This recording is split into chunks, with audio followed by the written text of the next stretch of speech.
ଜଣେ ଥିଲେ ରାଜା। ଜଣେ ରାଜା ଜଙ୍ଗଲରେ ରହୁଥିଲେ। ସେ ବହୁତ ଶକ୍ତିଶାଳୀ ଏବଂ ନ୍ୟାୟପର ଥିଲେ। ଗୋଟିଏ ଦିନ ସେ ଜାଣିପାରିଲେ ଯେ ତାଙ୍କ ରାଜ୍ୟରେ ଏକ ଭୟଙ୍କର ରାକ୍ଷସ ଆସିଛି। ରାକ୍ଷସଟି ଅନେକ ଲୋକଙ୍କୁ ହତ୍ୟା କରି ସାରା ରାଜ୍ୟରେ ଆତଙ୍କ ସୃଷ୍ଟି କରିଛି। ରାଜା ସେହି ରାକ୍ଷସକୁ ହତ୍ୟା କରିବାକୁ ନିଷ୍ପତ୍ତି ନେଇଥିଲେ। ରାଜା ଜଙ୍ଗଲକୁ ଯାଇ ସେହି ରାକ୍ଷସକୁ ଖୋଜିବାକୁ ଲାଗିଲେ।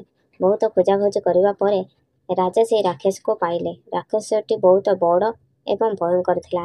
ରାଜା ଏବଂ ସେହି ରାକ୍ଷସ ମଧ୍ୟରେ ଏକ ଭୟଙ୍କର ଯୁଦ୍ଧ ହେଲା। ରାଜା ସମସ୍ତ ଶକ୍ତି ସହିତ ରାକ୍ଷସକୁ ଆକ୍ରମଣ କଲେ, କିନ୍ତୁ ରାକ୍ଷସଟି ବହୁତ ଶକ୍ତିଶାଳୀ ଥିଲା। ରାଜା ହାରିବାକୁ ଲାଗିଲେ। ସେହି ସମୟରେ ରାଜା ମନେ ପକାଇଲେ ଯେ ତାଙ୍କର ଏକ ଯାଦୁକରୀ ଖଣ୍ଡା ଅଛି। ସେ ଖଣ୍ଡା ଉଠାଇ ରାକ୍ଷସକୁ ଆଘାତ କଲେ। ଖଣ୍ଡାଟି ରାକ୍ଷସକୁ ଦୁଇ ଭାଗରେ କାଟିଦେଲା। ରାକ୍ଷସଟି ମରିଗଲା ଏବଂ ରାଜା ଏକ ନିଶ୍ୱାସ ତ୍ୟାଗ କଲେ। ରାଜା ତାଙ୍କ ରାଜ୍ୟକୁ ଫେରିଆସିଲେ। ଲୋକମାନେ ତାଙ୍କୁ ସ୍ୱାଗତ କଲେ ଏବଂ ଧନ୍ୟବାଦ ଦେଲେ। ରାଜା ରାକ୍ଷସକୁ ହତ୍ୟା କରି ତାଙ୍କ ରାଜ୍ୟକୁ ରକ୍ଷା କରିଥିଲେ। ଶିକ୍ଷା: ରାଜା ଆତ୍ମବିଶ୍ୱାସୀ ଥିଲେ ଯେ ସେ ରାକ୍ଷସକୁ ପରାସ୍ତ କରିପାରିବେ।